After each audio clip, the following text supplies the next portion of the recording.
Hi, hello, welcome to May's Crochet. I am Rachel, and today is the last Monday of the month, so we are going to wrap up all the movies I watched in June, and we are going to continue working on my 2025 movie blanket. So, this was for May. If you have not been here, there is a playlist, just so you know, but this is for May, and let me just give you the quick rundown. I watch movies, aim for 16 a month. I should have 192 by the end of the year. That'd be great. Every month I do a 4x4 square like this, and then by the end of the year I should have a 3x4 giant blanket. So I rank everything on a scale of 1 to 3, super simple, nothing too deep. Yellow is a 1. It means I don't ever really want/need to watch this again. It doesn't mean it's a bad movie necessarily. It just means I've seen it, I'm good. I don't ever need to watch it again. Pink is a 2. It could go either way. Yeah, I could totally see myself watching this again or not. I can live if I don't. But yeah, if it comes across, you know, streaming one day, sure, why not? And then blue is absolutely loved it. Want to watch it again as soon as possible, but I got other things to do right now, so it's gonna be on my mind until I watch it again for sure. And if it's one of those colors surrounded by purple, it is a rewatch. So yes, these are only 3x3 grainy squares that I am making. So not a super huge blanket at the end of the year, but a cozy blanket to watch movies in the basement with the family. Hopefully, we'll see. So let's wrap up June. Also forgot to mention that I usually do the rewatches off camera. Otherwise the video would be very long and bulky. And sometimes it'll be new watches as well if I feel like there are too many, or if it's an older film that I don't really need to get that in depth with because most people know it, which you'll see coming up. At the very beginning of the month for Family Movie Night, I forced my family to watch Weird, the Al Yankovic story, which is a mock biopic that came out 3 years ago. Roku streamed it at first. Couldn't get it to work on Roku this time, so I just went ahead and bought the digital copy because I love it so much I could pay $10 for it. So it is about Weird Al Yankovic, who is a musician that parodies popular songs, and just like his music, the movie parodies the standard biopic formula in that he has a father that doesn't understand him wanting to play music. He finds the band, they have this great huge success, he becomes addicted to drugs and alcohol, has a huge falling out with the band, usually a woman's involved at some point, and then he gets back together with the band and has this huge redemption arc. Like, yeah. But none of this happened to Weird Al, or most of this didn't happen to Weird Al in real life because he's known as a very clean, nice guy that's never gone through any of that stuff. So just like his music, it does make fun of popular artists. I like Weird Al, and I've enjoyed his parodies and things over the years. I don't think I've ever been enough of a fan to like download the music or listen to it on repeat or go see one of his concerts, though I have some friends in Springfield who saw one of his concerts this weekend and they loved it. They had a really great time. Multiple friends back home who saw it and really enjoyed it, so it's a lot of fun. It is a fun concept to make parodies of songs. I'm just not sure I could be that invested in it. However, this movie is hysterical. I mean, first of all, 5'5" Daniel Radcliffe plays 6+ foot tall Weird Al. So immediately it's just a big joke, and it is so funny. I watched it on my own when it first came out a few years ago, and I laughed out loud, which is a rare thing to do when you watch a movie by yourself. And then with my family, it was like 10 times funnier watching it with other people. And if you've never seen it, at least on YouTube or somewhere, find the pool party scene where he does Another One Rides the Bus, because it's great. It's probably it is my favorite scene from the whole movie.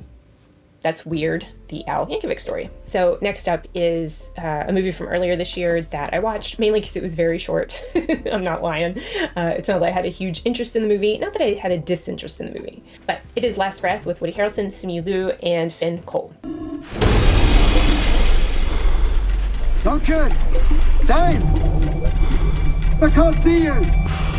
I'm gonna preface this by saying this is not a bad movie. I know it's yellow, but it's not a bad movie. It is a 1 because I have seen it and I don't feel like I need to see it again. This is kind of where the rating system has its quirks, because I feel like I'm shitting on it, but I'm not, because it's not bad. So it is the story. First of all, this scares the crap out of me. The amount of pipeline that's laying at the bottom of the ocean.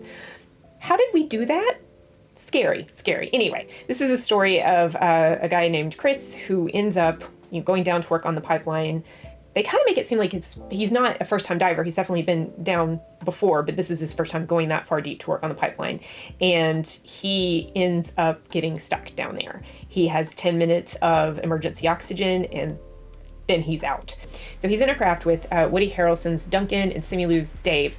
And so Duncan stays on the Belle, and then Dave and Chris are supposed to go down and repair something to do with the pipe. I'm sorry if I don't understand any of this. It is a terrifying concept. You will never catch me out on the ocean, period. Anyway, because of a horrible storm, literally nobody's fault, just really bad, unexpected storm.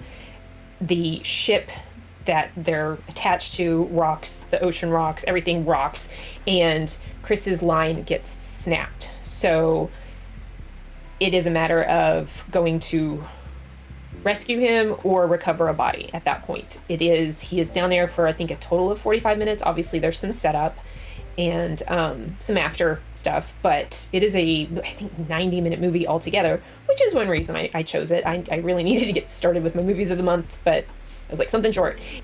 It is based on a true story, and I'm not going to tell you what happens, but it does get very intense. But it's one of those, once you've seen it, I don't feel like I need to see it again. No offense to anybody involved in real life. So the positives, I mean, it's mostly positive. It's a good story. It's a very interesting story. It's a very interesting case, actually, overall. Nobody's really at fault for anything. Thankfully, there's no negligence or problems or a villain in this story. But like the scenes underwater where they like jump off the belt to get to the bottom of the ocean to work on the pipeline, beautiful and terrifying. That is some of the scariest stuff. That concept of just being at the bottom of the ocean with nothing is absolutely terrifying. I don't know how anybody does that. I hope they get paid very, very well. So the story is good. It is well shot. The only actual real complaint I have, other than just not needing to watch it again, is the fact that all three of the main characters were British, whereas here, probably to entice American audiences, it was Woody Harrelson and Simu Liu put in place of two of them. Finn Cole is English. Didn't recognize him at first. I was like, why do I know that guy's face?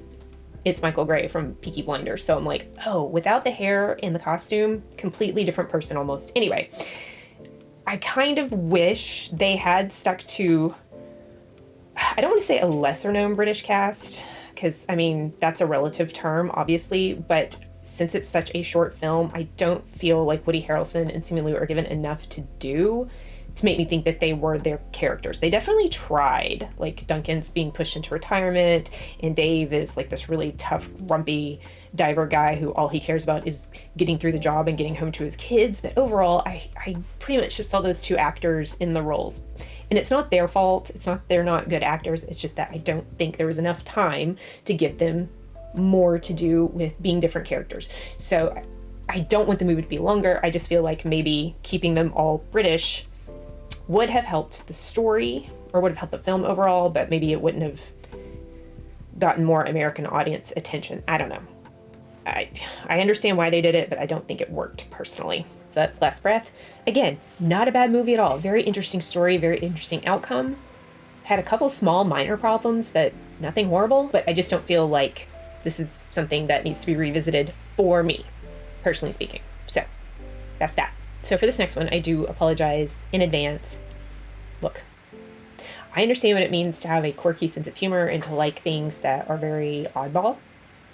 That's why I'm not going to spend long on this movie, crapping on it, because I don't want to hurt anybody's feelings.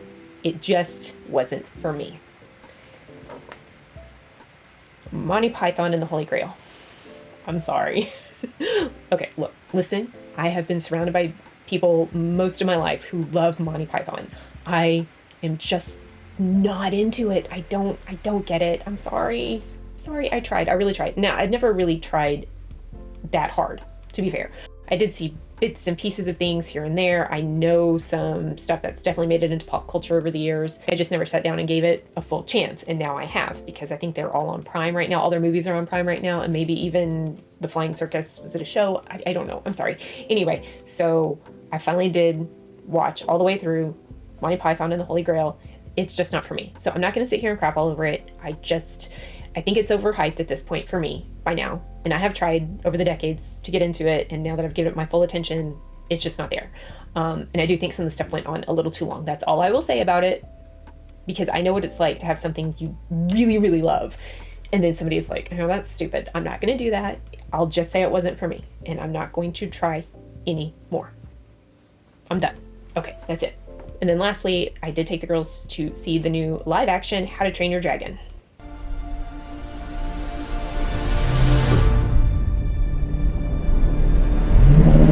Okay, So like Disney has been doing live action remakes of all of their classics. DreamWorks is in on it too now. And so this is the live action version of the animated film that came out 15 years ago. So in case you know literally nothing about it, it is about a Viking village named Burke that is regularly attacked by dragons. And there's a boy named Hiccup who thinks he can stop him, but he's not a strong Viking type. He's more of like a brainy inventor type. And his father is the chief and just kind of embarrassed by him, like overall. And he does end up taking down a dragon during an attack with one of his contraptions. And he finds it. It's torn off like his back fin tail wing thingy. And so Hiccup ends up befriending the dragon, naming him Toothless because he has retractable. He has retractable teeth, and he has to keep it a secret because, of course, everybody else in the village is terrified of dragons, and they know, and Hiccup knows that they will kill him. Yes. So I watched the original animated movie about 15 years ago. I didn't see it in the theater. It was during my movie blogging days, and all my movie blogging friends went bananas for it. But I had a 1-year-old at home, and I didn't typically get out and go see what I thought were kids' movies most of the time. So I didn't think much about it, but everybody loved it. It was like the most beautiful thing they had ever seen. It finally hits DVD. I watch it, and I'm like, it's okay. Everybody's going crazy over like the 3D animation, which was, you know, a theater specialty. Of course, at home, I thought it was a fine kids movie, but the story itself wasn't anything spectacular to me. So I never really carried on with any of it. I never watched any of the sequels. I think there was a show. I've never really leaned into anything related to How to Train Your Dragon. We did go to Epic Universal Studios' new theme park, and they have an entire land of Burke there. And unfortunately, it was our last stop. So if you walk into the park and you do the circle, you either go left, this is my left, or right. And we went left and started with Super Mario Land, but if you go right, you start with Burke. So we ended with Burke. It was the very last thing we did that day. We'd already been at Islands of Adventure literally all day. We were tired, so we rode good roller coaster. We rode the 2 rides. One of them's a very nice medium roller coaster, but we didn't do glasses. But we didn't do enough exploring of the world. I don't know what's going on out there. I have no clue. We didn't do enough exploring of the world. We were just kind of ready to go home and be done. So that kind of got the shaft from us, but that's okay. However, this movie is very good. It's beautiful. Like, maybe because I watched it with my kids, I had a better time than I did when I watched the first one at home by myself on TV. I don't know.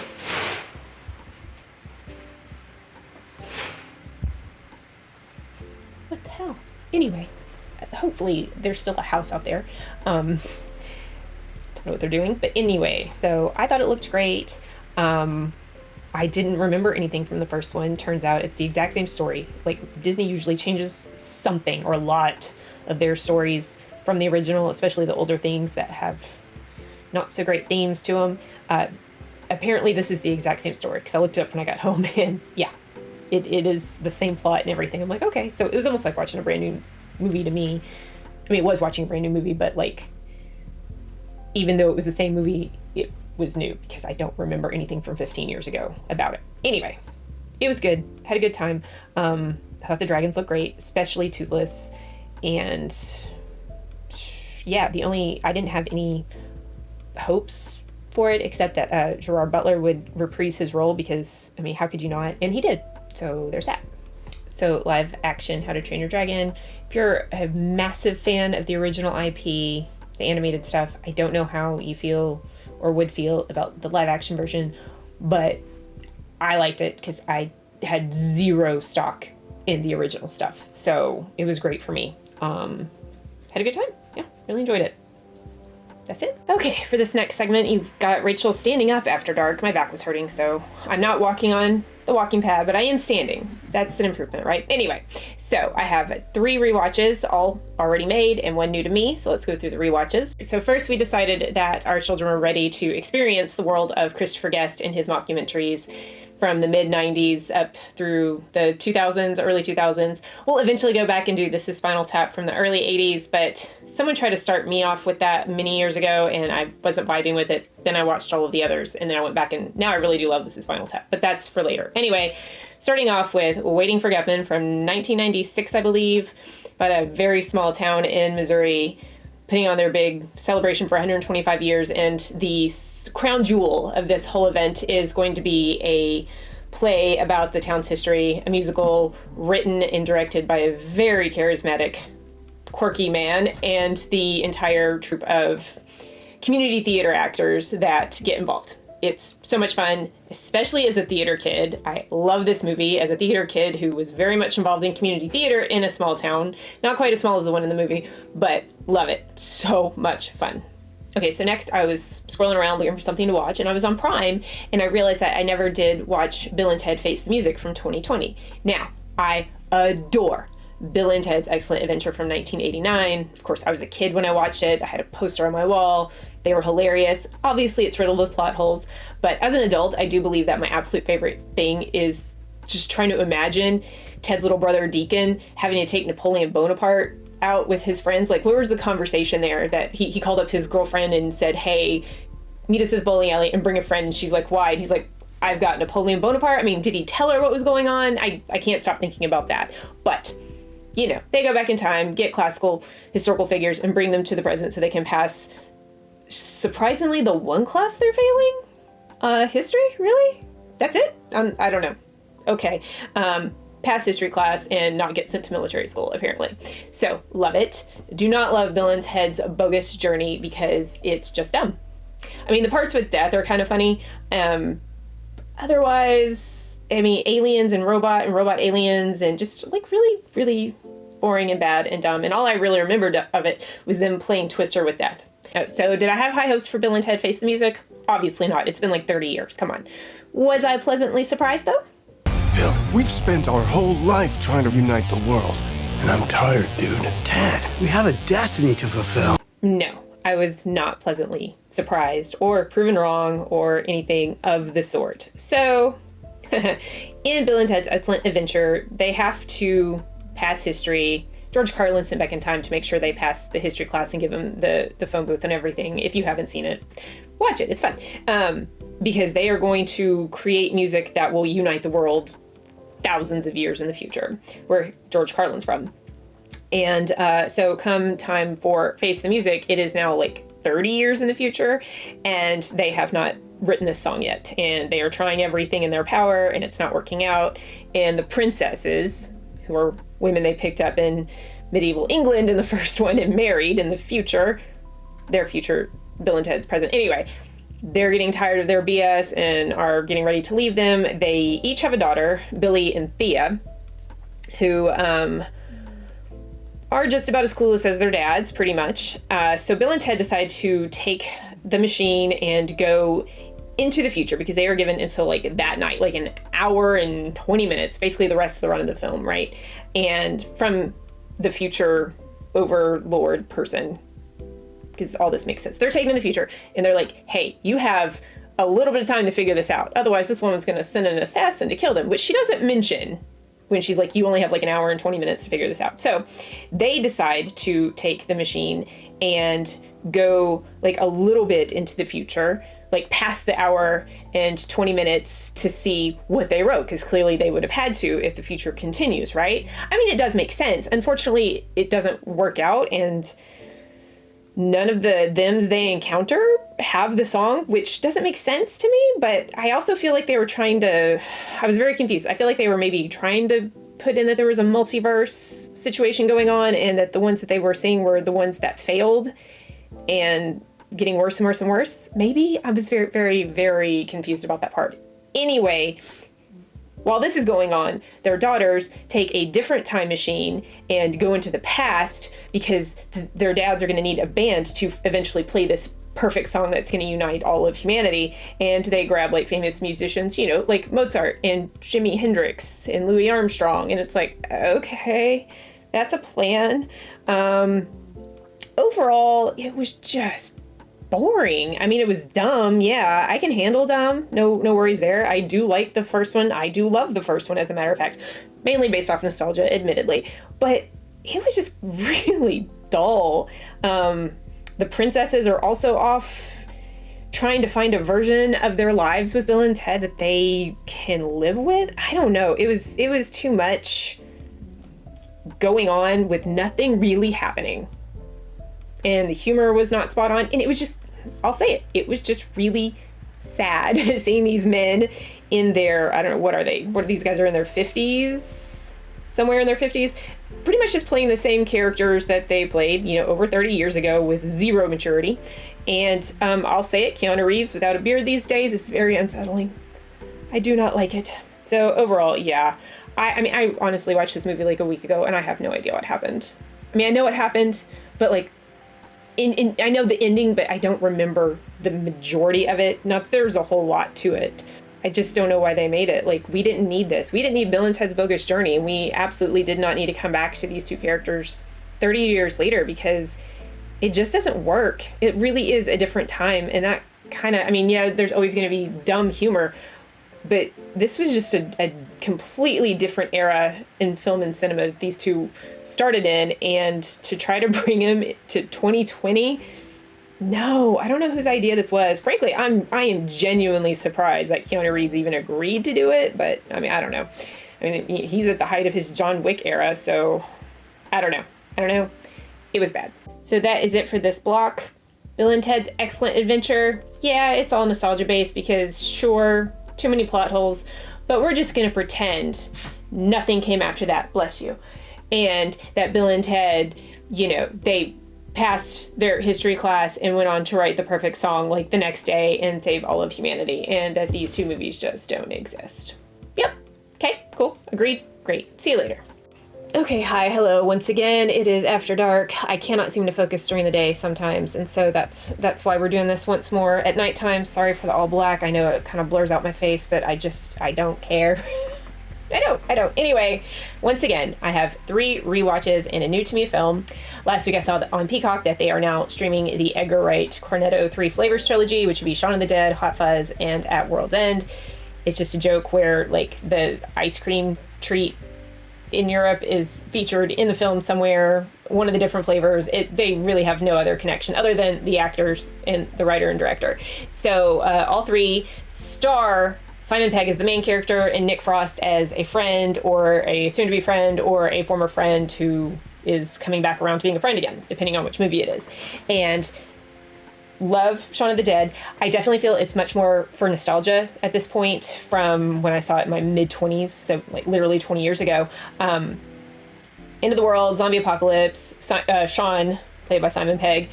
Not a loser exactly, but not a lot of ambition, and his girlfriend just dumped him because of that. And so during the apocalypse, he wants to go get his mother and his ex-girlfriend, not necessarily trying to woo her back, but obviously gonna try to woo her back, and get them to safety at his favorite pub, the Winchester. And zombie apocalypse. Also in tow is his idiot, screw-up, jackass best friend played by Nick Frost, who is Ed, and then his girlfriend Liz's 2 roommates who are also a couple. So like I said, I do think it is more nostalgia at this point, but I do love it. I really had a hard time tolerating Ed this time around. Like, he's always been the buffoon, but this time he just really pissed me off, and I don't know if it's age or hormones or what, but I just wanted to reach to my screen and strangle him. And then next is Hot Fuzz, where Simon Pegg plays like the best of the best of the Metropolitan Police in London. I just making everybody else look bad, basically. So they ship him off to a very tiny village in England where there's not a lot of crime, or so he thinks. It seems like a sleepy little village, but there's something sinister brewing underneath.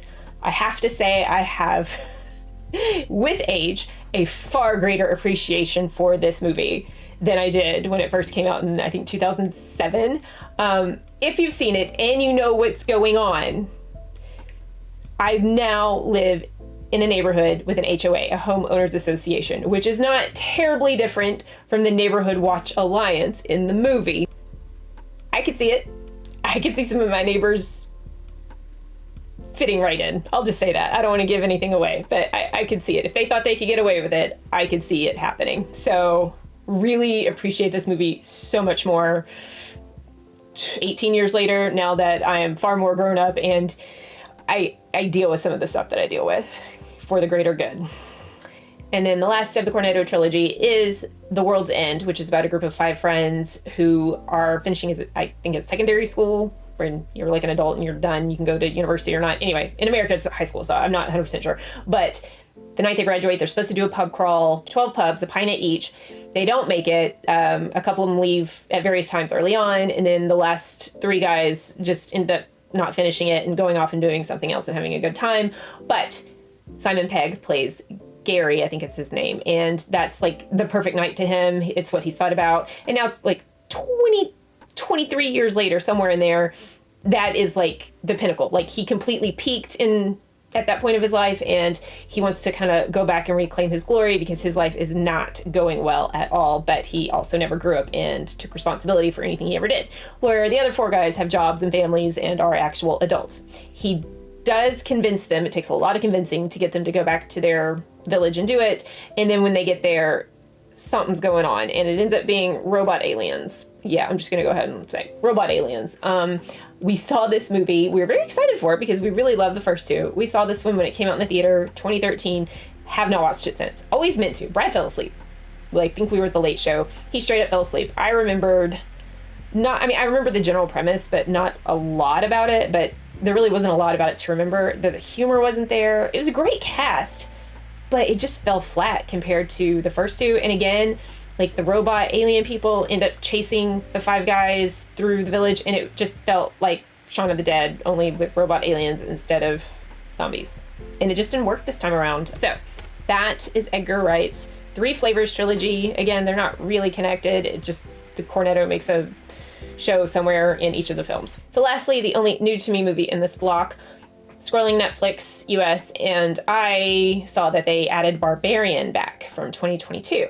And I remember people went crazy over this horror movie, like nuts. And I'm like, yeah, okay, it's only like an hour and 45 minutes, why not? And Bill Skarsgård, sure. So I gave it a watch. I literally could never have predicted a single second of this movie.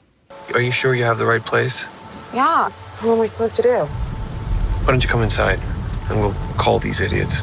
So my yarn has made an absolute mess of itself, but it doesn't matter. We're going to get through this and wind it up later, and we'll talk about Barbarian. So the less you know about this movie, the better. Because I remember when it came out, I had never even watched the trailer. I just remember people going crazy for it, talking about what a fantastic horror film it was. And all I knew was that a woman in the middle of the night gets to her rented Airbnb, and a man is already there. The man is Bill Skarsgård. I'm sorry, I do not know the actress's name. I could look it up, but guys, it's late and I'm tired. I apologize to her, though. But I know Bill Skarsgård because he's him. Anyway, so she says she rented it through Airbnb. He says he got it through HomeAway. What's the situation? It is the middle of the night. It is pouring rain. It is an absolute garbage neighborhood. So what is one to do? Is he going to murder her?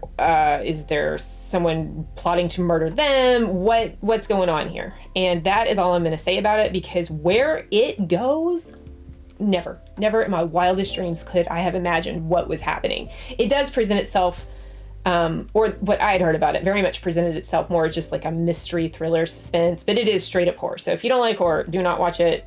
Do not satisfy the curiosity. That's all I really want to say about it, though. That being said, I do not think it is a great film overall. Lots of plot holes, tons. I mean, pretty typical for a lot of horror stuff, but you have to completely just forget realism, because there's so many times where it's like, but how? How's that person still alive? Who could possibly be that strong? Things like that. You know, you can't think about them. It doesn't make sense. No. So not a great movie, I don't think, personal opinion. However, the absolute audacity of the film to present itself as this one thing that was starting to feel pretty run-of-the-mill, I mean, just like the premise alone, from what I had heard, felt very run-of-the-mill, very predictable, and it's very hard to make an unpredictable horror movie, I think, these days. To go where it went, I do applaud again, the only word is the audacity. It was an absolute bait and switch. Not that that's a bad thing. I mean, maybe for people who had one thing in mind, but definitely halfway through the movie, it is just something completely different that I could not even see coming. And that's it for this block. Really fun rewatches, though. Again, this one was grated on my nerves a little more than I wanted, but I still left it blue for nostalgia factor. Love this one more than I used to. Still don't like this one. Just more surprised by this one than I could have ever imagined, and that's why it's could go either way. I could watch it again or not watch it again. Either way, again don't need to.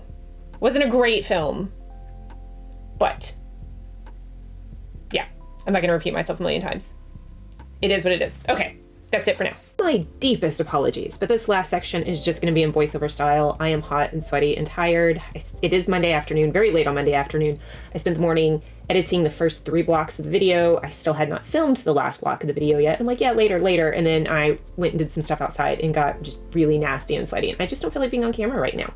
So we are going to run through these really quickly. There are 3 rewatches and 1 new to me. So the first rewatch is Best in Show. We are continuing with our Christopher Guest rewatches, or showing the kids for the first time. And this is another top tier one for me from him because it's just the dogs, the people, their owners, it's just so funny. I've never participated in a dog show. I've never even really watched a full dog show. I've caught bits and pieces on TV before, but the way they handle it is just classic. I mean, especially Parker Posey and her Weimaraner. So definitely one of my favorite ones. Next would be the only new to me, and that is Parasite from 2019. I genuinely thought this movie came out a couple years ago, and no, it's been 6 whole years, and it is very beloved. It is the first, and I think so far the only, foreign language film to win Best Picture at the Oscars. And I've been meaning to. It's just that because it's a foreign language film and I have to read subtitles, don't like dubbing, I love to, crochet or do stuff while I'm watching a movie, and it's hard to do that watching a foreign language film that you have to read. I did do it, though. I managed to do both, actually. I was very proud of myself. So this movie is about a very, very, very poor Korean family that manages to insert itself in the lives of an extremely rich Korean family, starting off with their son becoming the English tutor for their teenage daughter as a favor to his friend who is going off to study it in the US, I believe. And then he is able to get his sister on as the art therapist for the little brother. And then their dad becomes the driver, and then the mom becomes the housekeeper. Of course, the whole time, the 4 of them are pretending like they are not family. But this rich family is very naive, especially the wife, who's in charge of all the hiring. And they believe that, the references and who they know is trustworthy. And so they are able to get into this rich family's circle, basically. And I can't believe I'm saying this, but just like Barbarian, I could not have predicted a single second of this movie, and strangely for a very similar element that I was not expecting. So that's all I'm really going to say. I don't want to ruin it for anybody else. I didn't love it, but I did enjoy it. It was a very good film. It's a very well-made film. It's Bong Joon-ho, and I see the hype. Not a favorite, but I do see the hype. So yeah, it was a great first-time watch. And then we are moving on with more Christopher Guest, this time with A Mighty Wind. So I really do like this movie a lot, not as much as the first 2, but I think it's because I don't have a deep connection to folk music, and that might be helpful in this scenario. I do really enjoy the movie, though, and A Kiss at the End of the Rainbow is an absolute banger, but it's about a bunch of folk groups from the 60s and 70s coming together for a one-night concert in honor of their music producer. And of course they've all broken up over the years and have some serious drama or just have outgrown each other, and it's just trying to get this whole event together. It's a lot of fun. It really is. Just not my favorite, but that's okay. It's still a really fun film. And then lastly, we have 28 Days Later, because of course 28 Years Later has been advertised nonstop for a very long time now. I have not seen it yet. I don't know when or if. I had hoped that Cillian Murphy would be in it. It appears he is not in it. They do plan on 2 more films at this point that supposedly he will be in. I do not know, but I will eventually check it out. And I love this movie.